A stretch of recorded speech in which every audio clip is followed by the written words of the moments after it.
So we say that mustard is talked about in the Bible. It's actually talked about by Jesus himself, right? Yes, yes. And one of the passages that I like is Matthew in chapter 13. It's such a familiar passage. The metaphor is the kingdom of heaven is like a mustard seed.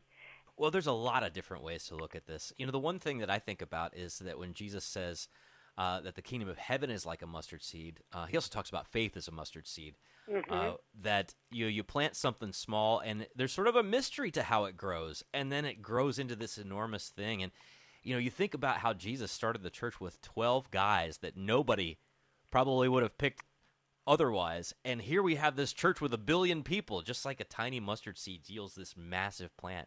And yeah, I think it's just a beautiful analogy. I mean, he could have picked any seed in the world. I think it's fun that he chose mustard, though.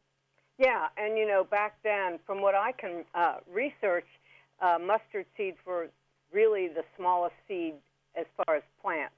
So there's that growing of faith from that tiny seed, and that's how we start out. As a baby, we get baptized, and our faith grows just like the mustard seed.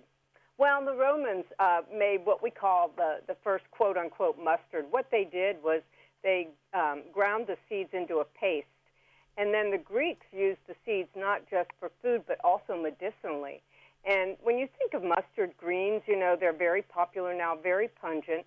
Those are members of the cabbage family. And when you look at the flower, all those members of that cabbage family, like broccoli and mustard, cabbage, take a look at the flower. Every flower has 4 petals, and I always tell the little ones, it looks just like a cross.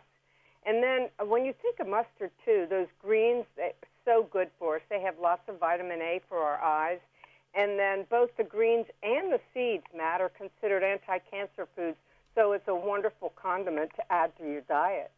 Yeah, you mentioned that idea of having those 4 leaves that kind of like spread out a little bit like a cross. Those are called cruciferous vegetables, and anybody who's paying attention to the spelling notices that's the same kind of that's the word that's connected to the same word as crucifix, right? Yes, so you've got that in there. And cruciferous vegetables are very, very trendy for people who are trying to have like a keto diet or something like that.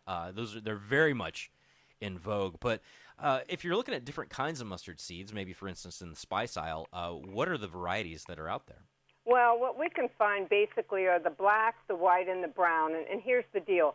The white mustard seeds are actually the yellow mustard seeds that are so common. And, when you think of the ballpark mustard, that's what the mustard's made out of, are those white, yellowish seeds. And then the brown seeds, they're actually a darker yellow.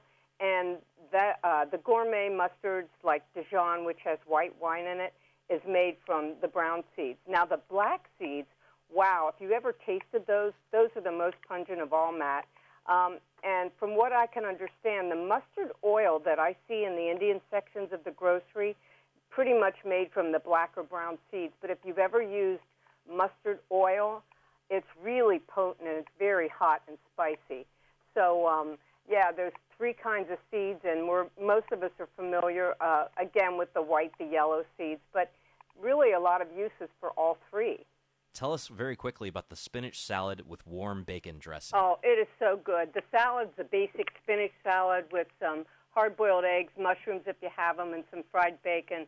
Basically, you save the bacon drippings, and you cook a little onion in there, mix that with some cider vinegar, sugar, and Dijon mustard and salt and pepper.